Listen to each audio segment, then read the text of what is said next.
Hey guys, thank you so much for being here today for the interview. Today I have with me Marius and Khrystyna.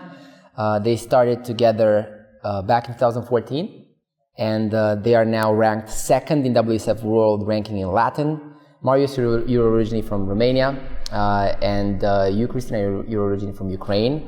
And you also have, so we're here at Dance Masters in Bucharest. You guys also had a show yesterday, and you guys will also be competing today. So really excited to have you guys here in the interview. And the first thing that I would like to start with is, I think, walk us through a little bit of how you started dancing back when you started, and how did that went, and how you got to first dance together and then got to this moment. So you, Khrystyna, go first. Actually, like, as we are star couples, let's say already were from 2010 probably, I don't know. Like, we saw each other very often in the competitions. So we knew each other, but we were not like speaking that often. Like, hello, bye-bye, that's it. And then I remember when we start to have bad relationship with Nino, and then of course I started to look around. And then I watch and I see him and I say, ah, not bad. And the best thing which I liked in him, he was always alone somehow. Like, of course he had with the friends going somewhere, but in the competition the mostly time I saw him that he's like independent, and I love that. I say for sure he's very clever, and that's, I like that. So, and it was one competition, I think World Dancesport Games in Kaohsiung, yeah? And we were flying back, and I was so tired in the airport, and I was sleeping on the chair, and Nino said that I saw Marius, I go with him somewhere. I say, okay, no problem, and I continue to sleep. Then they come back, and there was Marius together with Nino. They watch me. I was like, with the sleepy face, hello, hello, okay. And then we come to Italy, we landed, and Nino said to me, well, actually it was not nice how you behaved to Marius. You didn't say even hello to him. That was not really nice from your side. And if you wish also, maybe you can get contact with him and to get together. And I was like, huh? Ah, nice idea, okay, we're gonna write to him. And this evening, I wrote to him, and I say, sorry for my behavior, probably I was not polite, and I didn't say hello. Nino told me that I should ask sorry, and I'm very sorry for that. I didn't feel that it was like that, but sorry. He said, yeah, okay, no problem. I didn't even recognize something. It was okay, no problem. And then in one day, I think I wrote him again, and I say, hello, how are you? And he say, hello, good. Why you ask me? Like, we never communicate. And then slowly we start to chat. Then we saw each other in the comps. Then we start to meet. And this was 1 year long, I think. And then we start to dance together as well. Because actually, like, after I split with Nino, I wanted still to continue to dance. So I was searching for I was thinking whom I can take like a partner. And from the final, for me was the Marius one which I liked the most. So it was good passing together. I also got already 1 year together with him, and then we start to dance also. We make a tryout, we liked, and we got together. Also like partners. What's your perspective on the story? The same story? Same. I cannot say something. The funny was because nobody knew actually that we split with Nino privately. So for him was like, why you write to me? Like, hello, yeah, it how was are for you? me a bit like why are you writing to me? Like, first she wrote first, and then say hello, hello. She said something like, I was a bit sleepy, so I didn't say hello. I said, no problem, it's okay. What competition you dance next? Usual small talk between dancers. This one, okay. See you then, bye, bye, bye, bye. Then after several days, she wrote again, and then she said like, hello, how are you? I say, look, what do you want from me? Like, I mean, you're dancing with Nino. Like, I know him quite well. He's not my best friend, but we were often together in the competitions. But, you know, they were world champions, so the situation was a little bit complicated. So then I went direct onto the subject, and I was like, you're writing me already. Second time, from nothing. So then she explained me a little bit the situation, that they are actually, since, I don't know, there were some months, almost a year not together. So I didn't know that. Probably they kept it because of the image. This I don't even know, because this is a thing between them, what it was before. So generally, then it come, this situation developed out of this talking. And about the dancing was the same. Of course, I felt overwhelmed for the fact that she asked me to dance together. In the situation, I was like third, fourth in that time, like between third and fourth place generally, Grand Slam, Worlds, European, and she was first, so of course it was a very good situation for me, but I could never push it, because I was thinking, okay, we are together, and then I was going to push her to dance with me probably, and then it will go into the pants, because she will do it out of feelings. So I didn't do that. He was very cold to me actually in the beginning, and that makes me even more, like, why is like that? So she asked. So in the moment when she asked, I probably knew, okay, I know that it will gonna be good, because she really wants it also, like from the dancing. She's a clever woman, so she will probably not go crazy about the feelings if she needs to do some business, with somebody.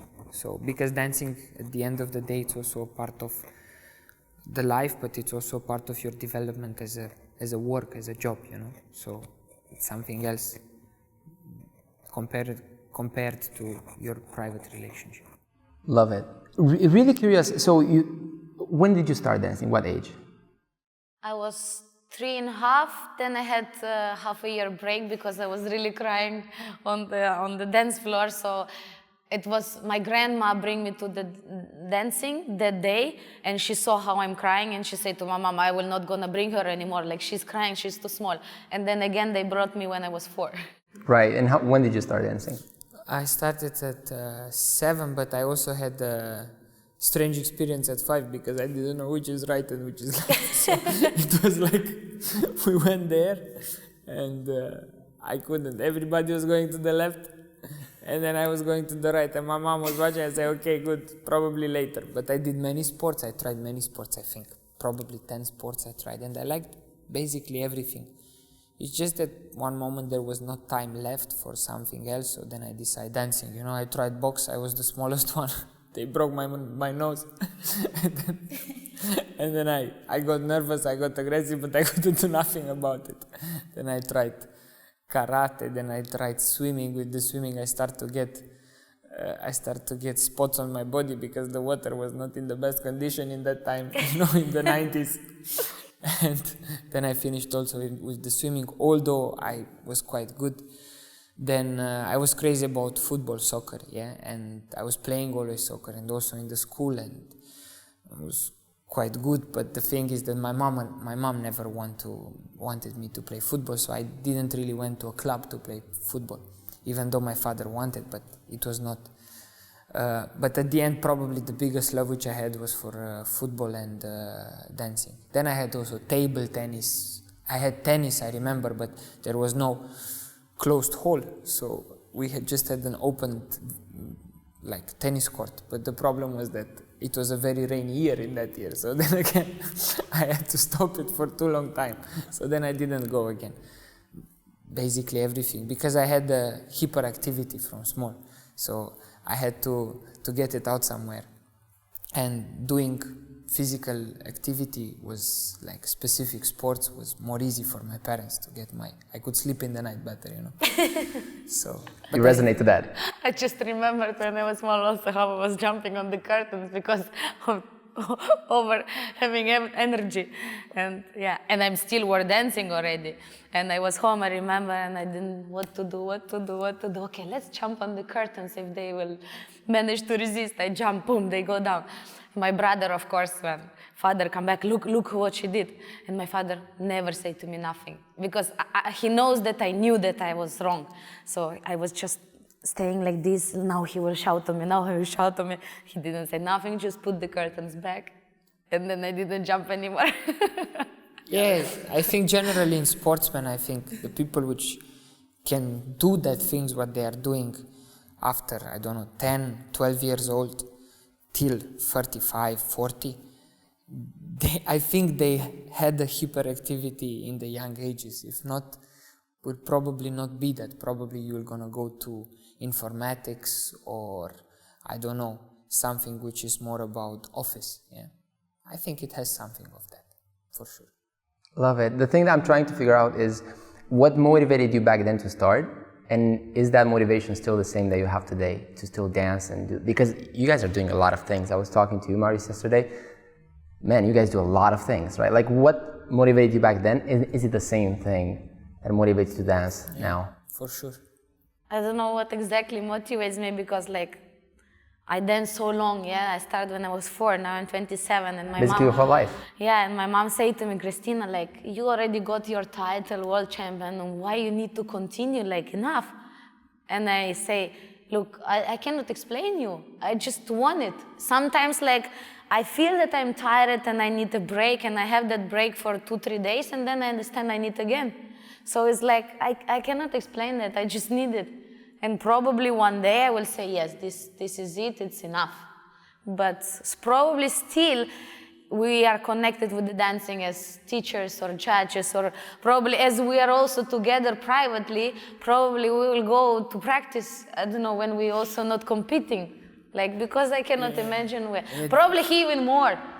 Me, probably a little bit less, but he's like crazy. Sometimes we stay home, he watch videos, and then he say at 12 o'clock in the night, come here, we need to try to practice some piece, or to make, or to change, or whatever. And we stand there near in the living room, and we are doing the dancing. Like, if you make camera at our home, what is happening? Like, we bought an apartment, and now we have space. Yeah, it has a 70 square meter living room. So then we went. It's perfect. This is it. I remember it was German Open last year. Say, come here, I think this will be in the middle of German Open, this figure, you know, we go back.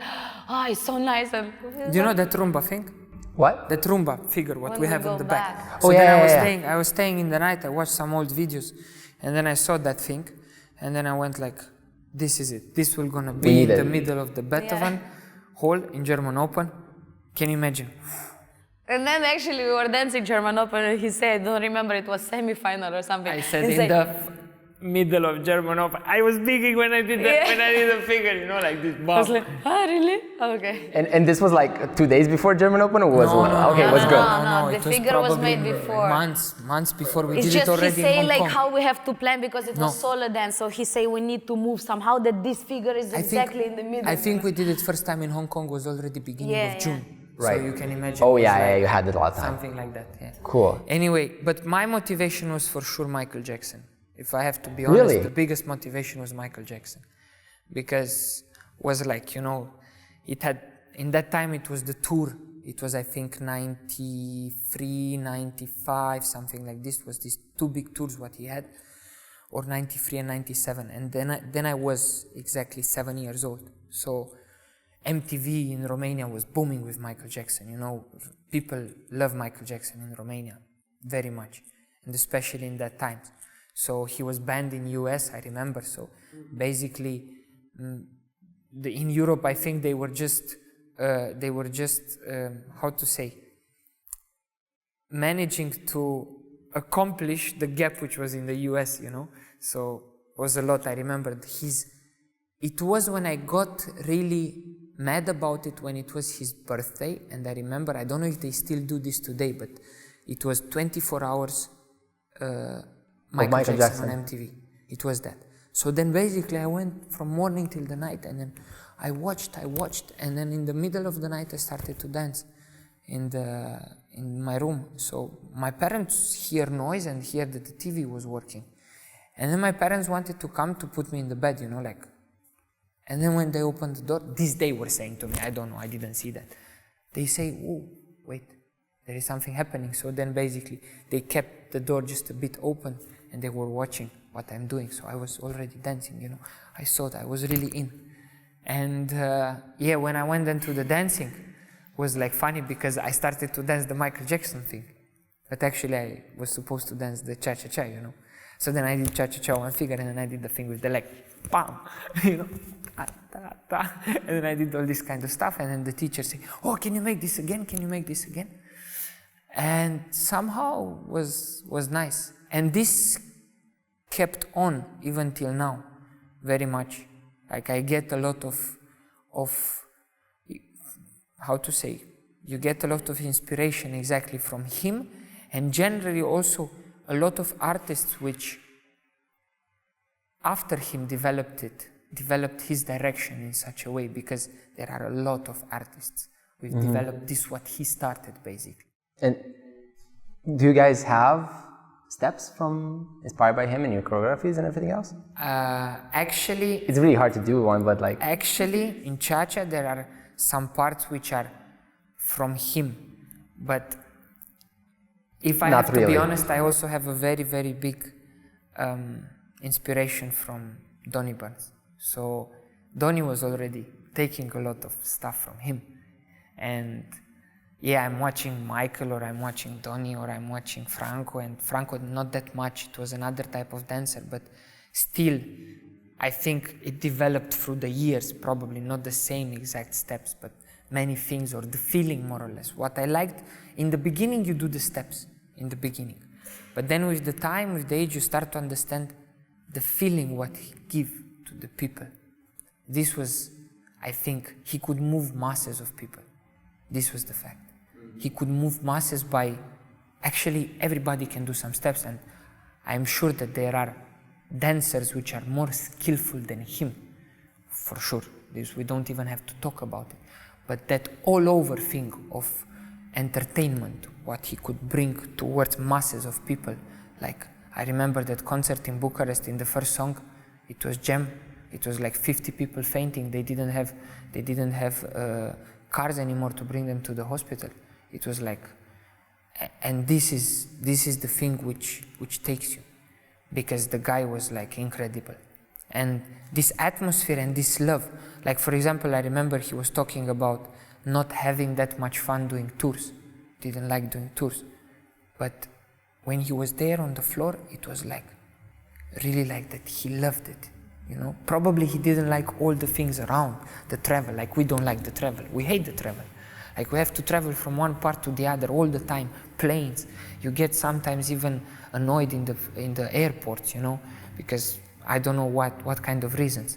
But when you are there on the floor, you know, maybe for that, I don't know, today we're going to be in the competition 4 rounds. It's actually together probably 1.5 hours of just dancing. But around that is probably 72 hours of traveling, you know. So this we love very much. And I think he loved it also, so.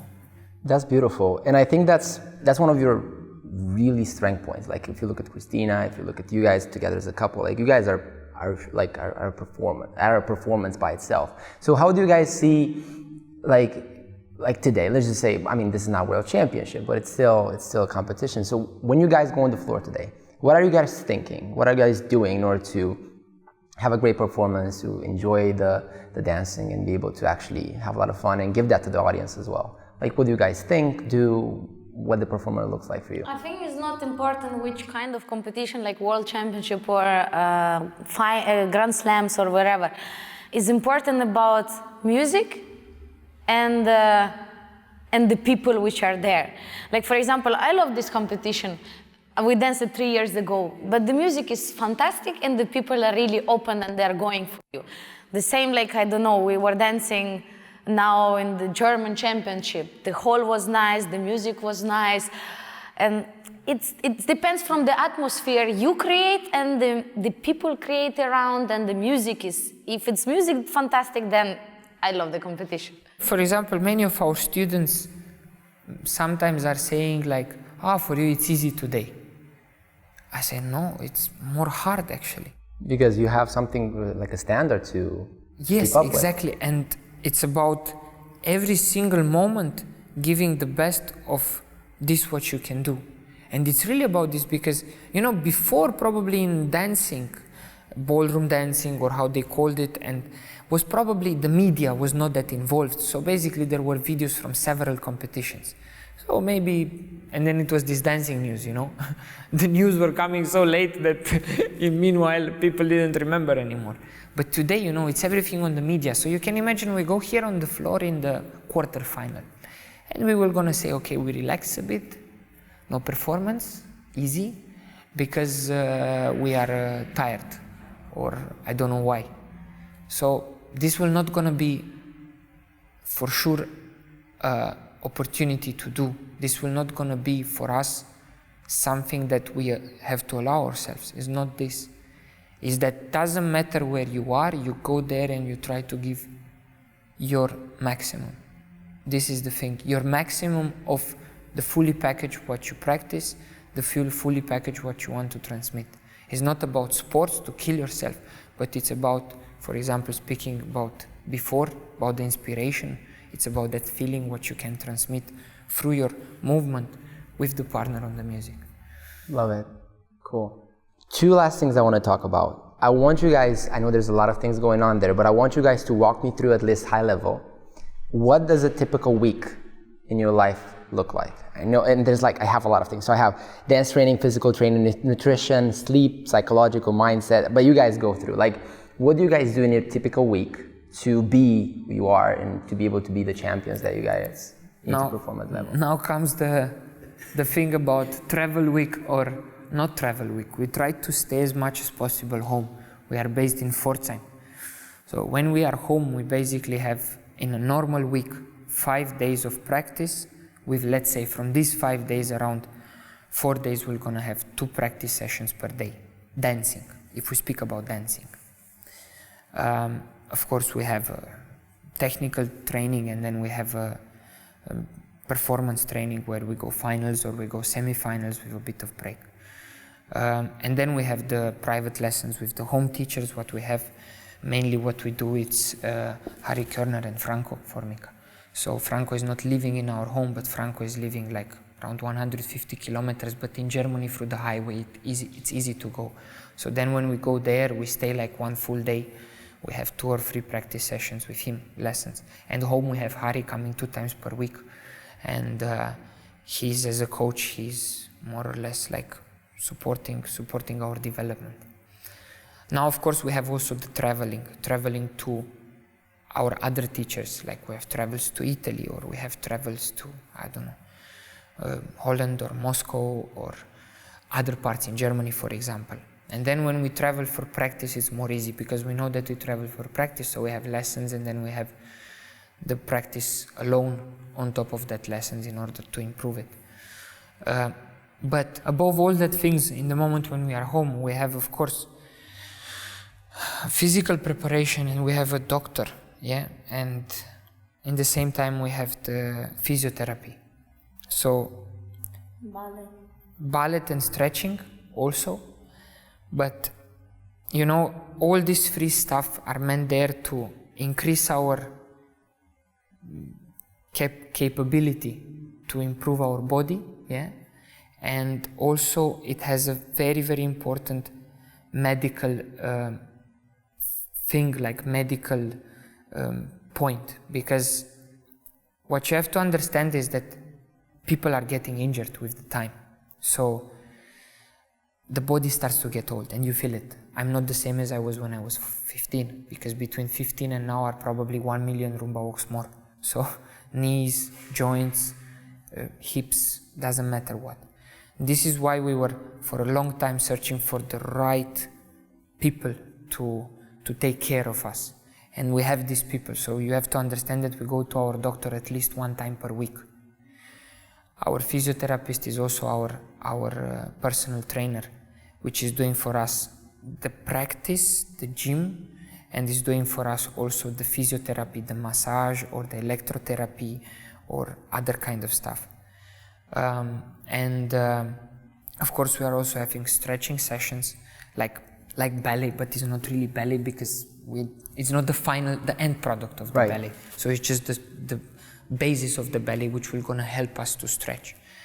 And yes, of course, our coach is mentally very well to keep us on the right track. So this is like, how to say, it's very good to have it. But it's very important. It's very important, and I don't know how many dancers do that, and I don't know how many dancers afford to do that, because I understand the other people, and I have to say we invest basically everything, because we know that we invest in us. And I told you also yesterday, of course, things can happen in life, and people can have accidents, big accidents in a way, but a big accident will not change only your career, will change your life. So we try not to think about that. But if we speak about sportive accidents, this is the point where I said like this, and we spoke with Khrystyna, I want to finish this when I want to finish. Basically to have control. Exactly. So if I want to dance till 35 or 37 or maybe 31, I want to say, now I want to finish, but not because my knee or my joint or my hip or my back doesn't allow me anymore. But I repeat, accidents can happen, but I'm not talking about a car accident, or I'm not talking about a cancer or something like this. Yes, you never know. But I'm talking about the accidents which you have in the moment when you practice or when you dance competitions. And I know for sure that the probability to stop when we want to stop, it's very high because of the people which we have around us, which support us on our way. It's always about the balance, and this balance is very hard to find. Like, I think it's just like 2 years that we have that balance. We found the physiotherapy and everything, and we dance so long already. Like, we are so long in this business, and just probably a few years ago we found exact amount of what we need and when. You know, because if you think, ballet is good for you, or the stretching, you go like crazy to do that, and then you are too long, the muscles are too long, you start to have the injuries. Exactly. Or the other way around, you make too much gym, and you feel like when you go too much, dance, when you go too much gym, generally you don't have problems with the joints anymore because your muscle is getting bigger, so it takes over the pressure from the joints. Which in dancing, the muscles are getting smaller because it's still a cardio sport, so you sweat very much, yeah. And then the problem is if you do too much gym, too much weights, you get slow. But you shouldn't not do it because then you get injured. So this is why you have then the ballet. Then you have probably the running, which can be cardio, which can be intervals, which can be pyramid running, and the finals, for example, when you dance. The finals, just the finals when you dance, how you do them. Do you use a cardio to measure your heartbeat? Do you do your analysis to know, for example, how much iron you produce or how much, I don't know, all these kind of analyses are... So there's so much going on behind there that people are not paying attention to. And they of course, should, and so. these things can make the small difference, because let's talk about it. We will gonna have probably a very nice year. We will gonna have a nice, let's say, fight for getting world champions, and we are trying to do this since 3 years. But at the end, I think in the performance, I'm not talking about other stuff, I'm talking about the performance. These things will gonna make the difference. These things will gonna make the difference. I love it. So, I love it. That's good. I think people have no idea that that's going on in the background. It's so good to hear it from you guys, and they're at the top. So people pay more attention to their nutrition, their physical training, to not train 8 hours a day for 3 months straight. I know a lot of examples, probably guys know too, that overtraining. And there's willpower there, but you need to have some muscle behind it. So exactly the same is with the break, for example. You should have the break. It's the same. And recovery and everything else. Recovery. If you don't have the recovery, you cannot. It's like you should need at least 1 full day per week when you have a recovery. And if it's possible, 2 days or 1.5 would be fantastic. Love it. But recovery doesn't mean flying around. This is the other thing. Teaching. Yeah. Yes? So, last question, guys. I wanted to ask you about the Cuban experience, but let's just briefly talk about, in 2 or 3 sentences, why did you guys went there and what was your experience there, the Cuban experience? Then I'm going to have my last question.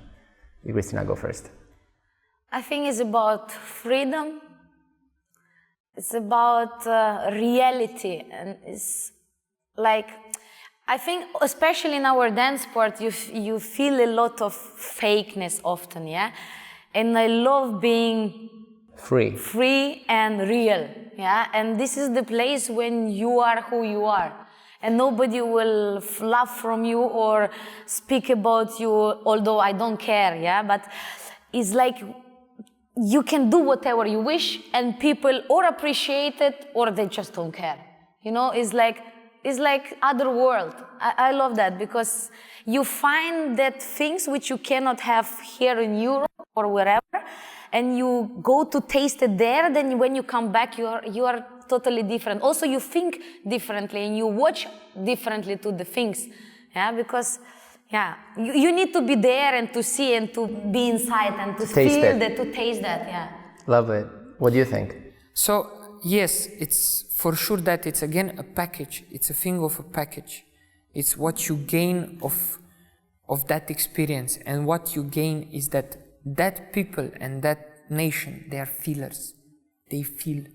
And this is what Khrystyna said. Sometimes bass can be, all this kind of stuff. But it's actually probably sometimes too much. So it doesn't really come from there, it doesn't come from inside. But this is what Cuba brought us. It brought a feeling of that, I am Romanian, so in Romania, people are from sure, in comparison to other parts of Europe, more feelers, let's say. So basically, when I went there, I saw some similarities to my home country, but much more for sure. And it helps a lot. It helps a lot because it's another piece what you add on to the product, to this what you're doing. For example, let's talk doctor, physiotherapy, massage, and Cuba. What does it have to do together? Or gym and ballet. It has nothing to do Both together. extremes. Exactly. To find the middle. This is the point about putting that product on the floor. Love it. Last question, guys. If you could go back to you guys were dancing when you were 2, so it doesn't really matter, but if you could go back to your 10-year-old self with the best piece of advice you've ever received from one of your teachers, what would that advice be? Wow. Or I told you, I don't remember what was yesterday, you say. I was 12 years old. You're going to be world champion, amateur or professional. Cool. And what about you? Like, would your young self believe that? Yes, I believed it. This is why I'm here. 100% I believed it. That's interesting. Today was the teacher which really loved me from the bottom of her heart. And I knew that. Alice? Yes. And she said, I was 18 or 21 place in German Open 2004, Junior 1, you see? And I was like in the back and I was like, how was it? And she said, well, it was good. But I think you will probably not get in the top when you will be junior or youth, but you will be for sure world champion in amateur or professional. I remember that. And that she believed in you? Yes. 100%. Now I remember. It was one of my teacher in Ukraine, and he told me, Khrystyna, doesn't matter what you do, everything is look nice.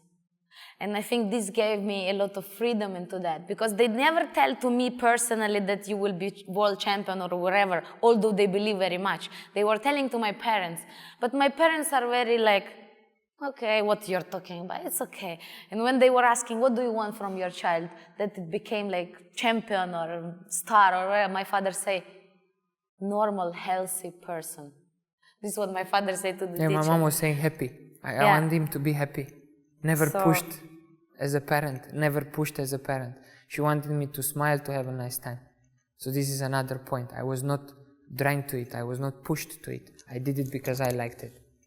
It's very important also to get the right teacher and to have the parents which really supporting and they are not pushy, they are not wishing, because often I saw many parents which, come on, we have to go to practice or something, and children it's like they're competing. Exactly, and children not really wishing that.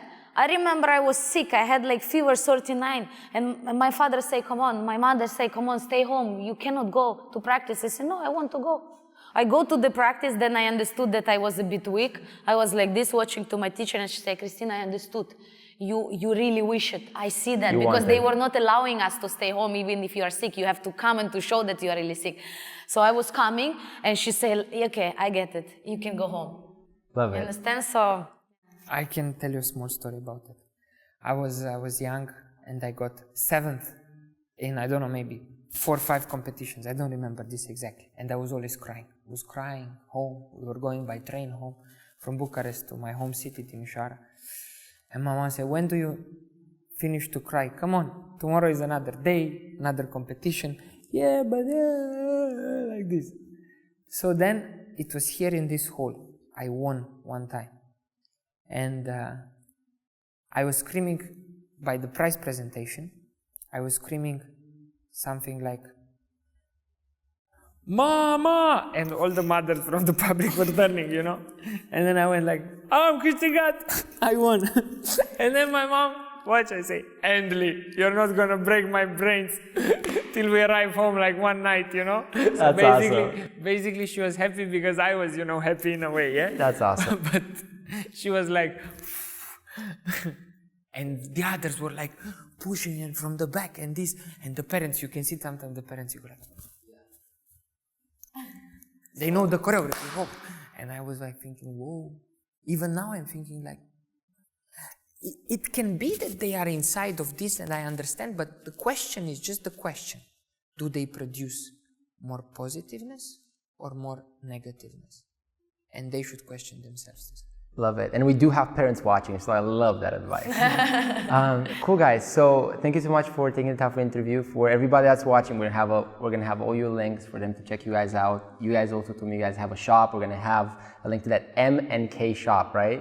Yeah, exactly. So we're gonna have a link to that for people to check out. But basically, wonderful conversation. Thank you so much for taking the time. And yeah, wish you all the best in today's competition. Thank you so much.